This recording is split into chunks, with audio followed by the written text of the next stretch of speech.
Israël n'est pas un pays pauvre aujourd'hui. Il y a tous les métiers, toutes les professions, et les gens peuvent réussir.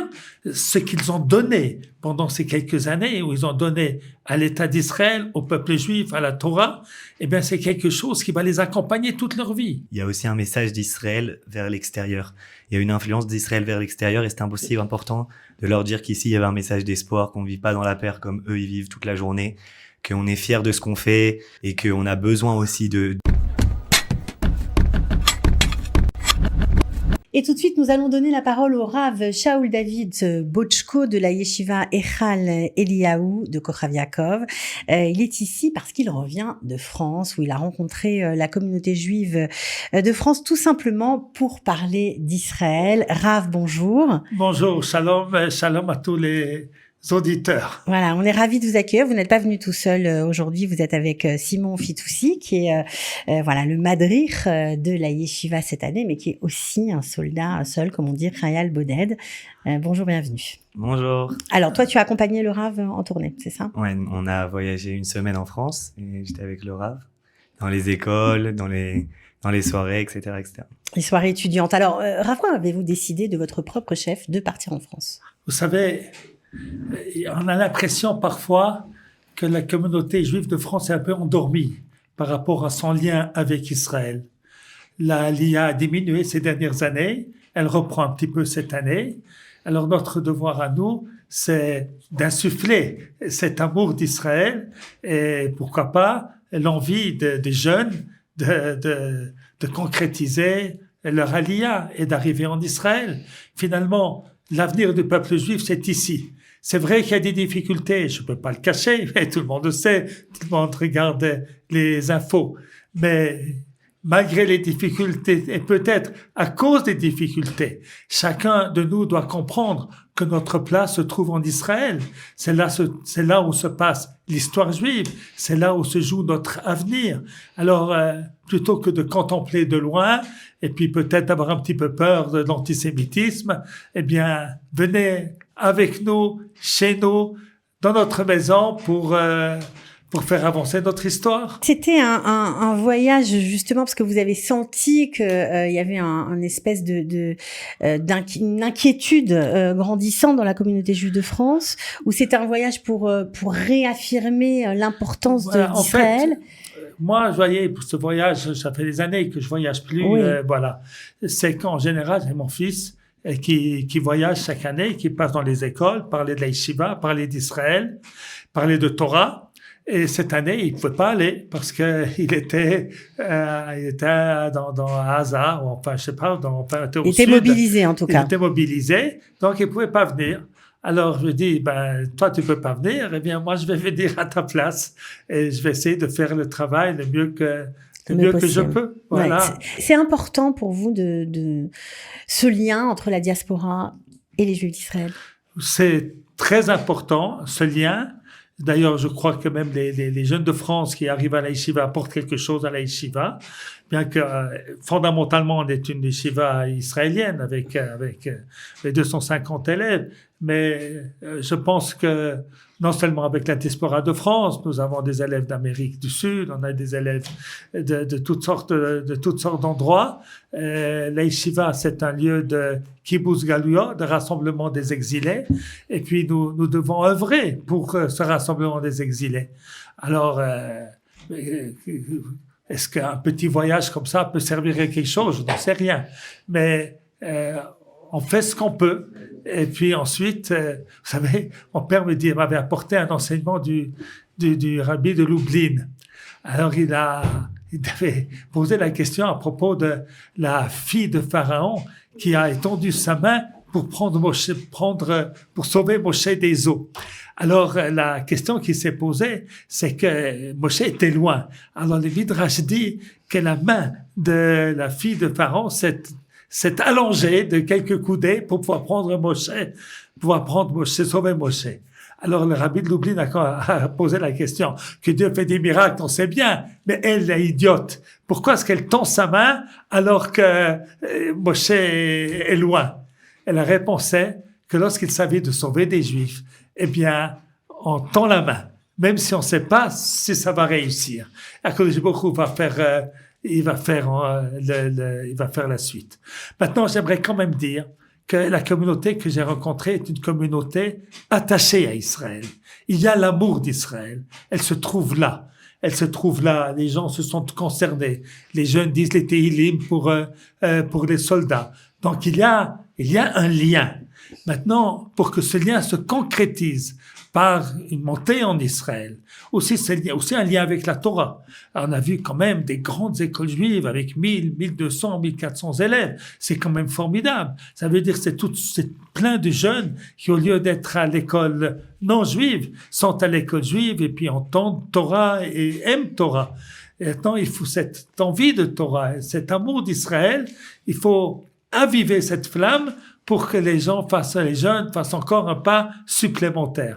Consacrer un peu de temps dans une yeshiva, et puis si possible faire leur aliyah, et peut-être aussi, comme Simon l'a fait, il venait de Nice, il est venu étudier une année à la yeshiva, et puis il est devenu un valeureux soldat de Tsahal. Alors justement, Simon, toi qui as quitté la France il y a quelque temps, comment as-tu trouvé ces jeunes? Quelles étaient leurs préoccupations? De quoi ils t'ont parlé? Alors, moi, je viens de Nice, donc déjà, le monde parisien, je le connaissais pas tellement. Ok. Donc, c'était déjà assez nouveau pour moi. À Nice, il n'y a pas des écoles de 1200 élèves. Il y a l'école juive, mais pas tout le monde est à l'école juive. Je crois que vous avez vu 7 écoles, hein? On a vu 7 écoles à Paris, ouais. 7 écoles juives à Paris. Donc, c'était très différent pour moi. C'est des gens que je connaissais pas, le comportement, la mentalité est très différente. On a senti que oui, il y avait une écoute. Le Rav, il a parlé de la mitzvah d'habiter en Eretz Israël. Il y avait vraiment une écoute.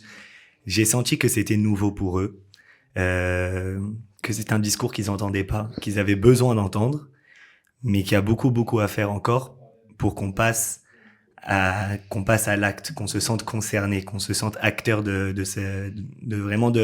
d'Israël, de monter en Israël, etc. C'est des choses qui étaient tellement nouveaux pour eux.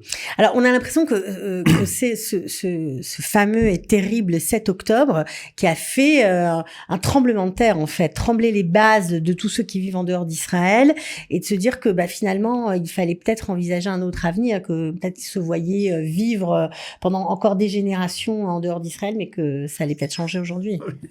Vous savez, c'est vrai que c'est un tremblement de terre le 7 octobre, mais vous savez, pour nous tous, c'est un tremblement de terre le 7 octobre.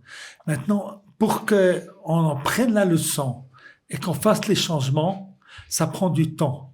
Vous savez, c'est comme Matan Torah. Dieu nous a donné la Torah au Mont Sinaï. C'était un mouvement extraordinaire. Mais tout le monde était à d'en dire, on va y faire, on va écouter. Et puis le lendemain, ils se sont arrêtés, ils ont fait le d'or. Mais l'action du don de la Torah, eh bien, nous le vivons jusqu'à aujourd'hui. Les conséquences de cela. Alors, il faut savoir que des grands événements, eh bien, ils impriment, mais il faut du temps pour que les conséquences soient prises. Il faut du temps, il faut de l'approfondissement, il faut de la parole, il faut de l'explication. Et puis, c'est ce que nous essayons de faire. Alors, j'imagine, Simon, que le fait que tu sois toi aussi Khayal, soldat dans l'armée d'Israël, ça a dû susciter énormément d'intérêt, de questions. Oui, ça m'a donné de la légitimité de leur parler. Ils étaient très intéressés par ça. Maintenant, il faut dépasser l'intérêt premier du questionnement. Je sais que j'ai entendu d'un Rav qui est parti aussi, lui, en France il y a pas longtemps. Il a posé la question aux élèves qui étaient intéressés par l'Alia ou qui un jour a pensé à l'Alia. Et il y a que 2 élèves qui ont levé la main. Sur combien de personnes? Sur 30, une grande classe à Paris. Okay. Et quand il a posé la question, est-ce que vous voulez vous faire enterrer en Israël? Il y a plus de la moitié, si c'est pas toute la classe, qui a levé la main. Et il faut comprendre. Et nous, on a voyagé aussi pour permettre aux gens de comprendre que c'est pas un rêve Israël et que c'est possible de réaliser cela, c'est possible de monter. C'est pour ça que je me suis donné en exemple. Je suis personne pour donner l'exemple, mais de dire voilà, je suis un jeune, j'étais à Nice, j'avais une belle situation, mes parents ils sont toujours à Nice. Mais je suis monté, il y a quelque chose, il y a quelque chose de différent, il y a quelque chose à découvrir en Israël. Il n'y a pas que les études, il n'y a pas que directement le métier, les études, l'argent, etc. Ouais, c'est la grande préoccupation des jeunes. C'était donner de la valeur à nos vies et de montrer, voilà, j'ai perdu, si à vos yeux, peut-être 3 ans de ma vie parce que j'ai fait de la yeshiva et de l'armée. Maintenant, je suis retourné à l'armée et j'ai pas commencé encore mes études. Mais regardez, il y a quelque chose à faire là-bas, on se sent concerné, on se sent acteur, et de montrer que si on veut donner un sens à nos vies en tant que juifs, il fallait monter en Israël. C'est vraiment ça qu'on a voulu essayer de faire passer à travers le Rav, à travers moi. Et on espère que ça a trouvé bon entendeur. Ben, on espère aussi. Vous avez senti cette quête de sens, Rav? Moi, voilà, d'abord, on ne veut pas dire jamais du mal des Juifs. Non. Oui. Voilà. Alors, je pense qu'on n'arrive pas à voir ce qui se passe dans le cœur des gens. Dieu a dit au prophète Samuel, l'homme voit avec ses yeux et Dieu voit dans le cœur. Alors, moi, je peux pas voir dans le cœur, mais je suis persuadé que tout Juif veut donner un sens à sa vie, que tout Juif veut protéger ses frères. Veut protéger ses frères. Et peut-être lui-même n'est pas conscient. Il y a comme une espèce d'écorce que ce qui est important maintenant, ce sont les études et puis ce sont la réussite. Alors, il faut savoir qu'il n'y a pas du tout de contradiction entre ces choses-là. On peut monter en Israël, Simon a déjà commencé des études le soir avec l'université Ptucha, université ouverte, et nous avons des dizaines et des dizaines d'élèves qui ont passé par la yeshiva. Ils ont donné un temps pour l'étude de la Torah et se renforcer dans leur judaïsme. Et puis, on donnait un temps pour le peuple d'Israël en servant à l'armée. Mais ils continuent leur vie comme tout le monde et ils ont une vie pleine de sens. Mais ils sont mariés, ils ont des métiers, ils gagnent leur vie, ils gagnent même bien leur vie. Baruch Hashem, Israël n'est pas un pays pauvre aujourd'hui. Il y a tous les métiers, toutes les professions et les gens peuvent réussir, mais ce qu'ils ont donné pendant ces quelques années où ils ont donné à l'État d'Israël, au peuple juif, à la Torah, eh bien, c'est quelque chose qui va les accompagner toute leur vie. Ça sera une famille différente. C'est une famille avec plus de sens qu'ils vont pouvoir transmettre à leurs enfants. Donc, finalement, on a perdu, entre guillemets, 3 ans, mais on en a gagné 80, 90, 100, puisque le reste de la vie sera une vie avec, à la fois la réussite matérielle qui est nécessaire et justifiée, mais avec un sens. Alors évidemment, on peut, pour ceux qui ont envie, parce qu'on va en profiter puisque vous êtes là, de parler de la yeshiva. On peut s'inscrire à la yeshiva pour l'année prochaine. C'est un programme où on peut faire un an et puis on peut étudier encore plus longtemps. Mais il y a aussi des aides pour passer les psychométriques, pour l'hébreu. Il y a beaucoup de cours qui sont dispensés. C'est facile? Non, c'est pas facile. C'est un vrai programme. Je pense que il faut prendre conscience que c'est un programme qui ouvre les portes à tout, mais qui demande beaucoup des élèves. Les questions, elles étaient très souvent ça. Quel niveau de Gemara il faut avoir pour arriver à la yeshiva? Il faut pas avoir forcément un niveau de Gemara, il faut pas être un Talmid Chacham, il faut arriver avec une motivation. Avoir envie de découvrir et d'apprendre, c'est ça? Avoir une envie de découvrir et d'apprendre. Cette année, on a un élève à la yeshiva parmi tous les élèves, il y a un des élèves qui avait pas beaucoup de base en hébreu, qui avait une lecture très pas excellente, etc. En 1 mois, le premier mois, il s'est pris en main. Il a dit, je vais arriver au même niveau que les autres. Il a progressé en hébreu, progressé en lecture, et aujourd'hui, il arrive à s'ouvrir et à rentrer dans les cours avec les autres, etc., etc. C'est une question de motivation. C'est un programme qui te permet aussi bien. Il y a 3 programmes à la yeshiva, comme on a expliqué. Il y a le premier programme, c'est Shana Shekulo Torah, une année intensive de Torah, c'est ce qui ressemble. Donc, c'est une année de yeshiva complète, étude de la Gemara, étude de la pensée juive, étude des textes. Et il y a un deuxième programme, c'est le programme, tous les programmes, c'est les programmes Massa. Le deuxième programme, c'est un programme qui combine psychométrique et Ulpan. Et ça peut permettre de rentrer dans les grandes études, dans les grandes universités par la suite. À la fin de ton année de yeshiva, si t'as été sérieux, t'as une bonne note au psychométrique. Les cours, c'est des cours qui sont dispensés par Icon psychométrique, donc c'est la même chose c'est les mêmes organismes psychométriques de tous les programmes Massa. Mais c'est une question de motivation, parce que toi, t'as envie de travailler, de donner aussi bien de la Torah, aussi bien les psychométriques et aussi bien de l'Ulpan, et d'arriver à ce que tu veux par la suite. Et le dernier programme, c'est pour ceux qui ont envie de faire l'armée. Tu fais une année de yeshiva et par la suite tu fais le programme Machal Esder. Tu fais 1 an et demi d'armée en tant que touriste. T'es pas israélien. Et tu fais la yeshiva et l'armée. Tu rentres à l'armée avec tous tes copains que t'avais à la yeshiva. T'as déjà eu une préparation psychologique, spirituelle et physique à la yeshiva, et ça te permet d'intégrer l'armée dans de très très bonnes conditions. Donc alors on comprend des programmes assez variés et puis qui peuvent correspondre à beaucoup de jeunes. Voilà, il faut-il encore avoir envie de venir en Israël? Alors je vais juste terminer sur un des livres que vous avez écrit qui s'appelle, parce que après tout c'est ce qu'on se pose comme question en permanence, y a-t-il une obligation de vivre en Israël? Il n'y a absolument aucun doute. Voilà, sur le plan religieux. Maintenant, on va laisser de côté, sur le plan religieux, un juif doit habiter en Israël. Peu importe ce qu'il devient, peu importe s'il devient religieux, pas religieux. Non, bien entendu, on parle pas. C'est une question, le fait de monter en Israël ne va pas nous rendre non religieux. Il y a plein de religions en Israël. Non, bien entendu, il ne s'agit pas de faire ça ou ça. C'est de faire ça et ça. Ça fait partie des mitzvot de la Torah. Lorsque je vis en Chutz La'aretz, il y a une grande partie de la Torah que je n'accomplis pas. Il y a beaucoup de gens qui ont du mal à comprendre ça. Mais d'abord, celui qui lit la Torah, qu'est-ce que Dieu dit à Abraham? Dieu lui dit, quitte et va vers Eretz Israël. Dieu répète ça à Yitzhak. Il voulait sortir en Égypte parce qu'il y avait la famine. Il dit, non, reste dans le pays. C'est à ta descendance que je vais le donner. Et Yaakov Avinu à ses enfants, eh bien, il leur donne, enterrez-moi en Israël et n'oubliez pas que va venir le jour où vous allez retourner en Israël. Il y a un verset de la Torah qui nous dit, vous prendrez possession du pays et vous y habiterez. Et tous les poskim, à part de quelques exceptions, tous les poskim disent qu'il y a un commandement, une obligation d'habiter en Israël. Ramban nous dit, même en période d'exil, on doit habiter en Israël. Et c'est pour ça que Barthénora, le Shulchan Aruch, le Arizal, en les années 1500, ils ont fait leur aliyah, ils sont montés en Israël, ils étaient à Tzfat, et ils ont œuvré pour le renouvellement et de la Torah, et ils ont mis les fondements pour le retour des Juifs en Israël. Or Chaim Makadosh, qui est venu du Maroc, et c'est sans fin les élèves du Gaon de Vilna, vivre en Israël est une mitzvah de la Torah d'après tous les décisionnaires.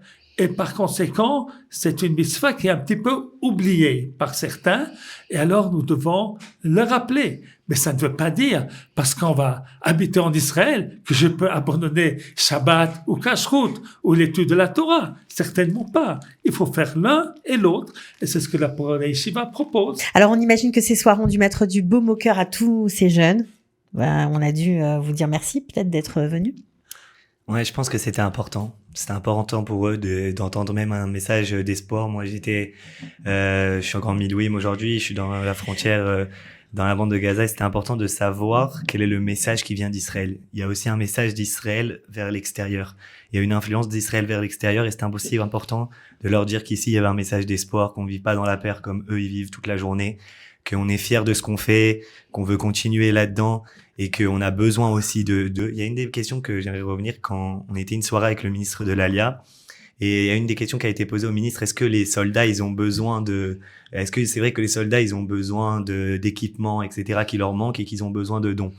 Et le ministre n'a pas répondu à cette question, et quand j'ai parlé après lui, j'ai dit que c'était faux, qu'on avait besoin d'équipements. C'est vrai que tous ces dons qui viennent de l'extérieur, ça réchauffe le cœur, mais où on a besoin des Juifs, c'est aujourd'hui, c'est ici en Israël. On a besoin de leurs idéaux, on a besoin de leurs mains, et on a besoin que eux, ils viennent ici en Israël, de leur influence, de leur renouveau, du judaïsme français. Qu'est-ce qu'il peut apporter ici en Israël? C'est ici qu'on a besoin, et c'est pas là-bas à travers des dons, même si c'est important, ça nous aide, etc. Mais c'est vraiment ici qu'on a besoin d'eux, et c'est ça qu'on a voulu. Le message qu'on a voulu faire passer là-bas, c'est venez, faites partie de ce projet.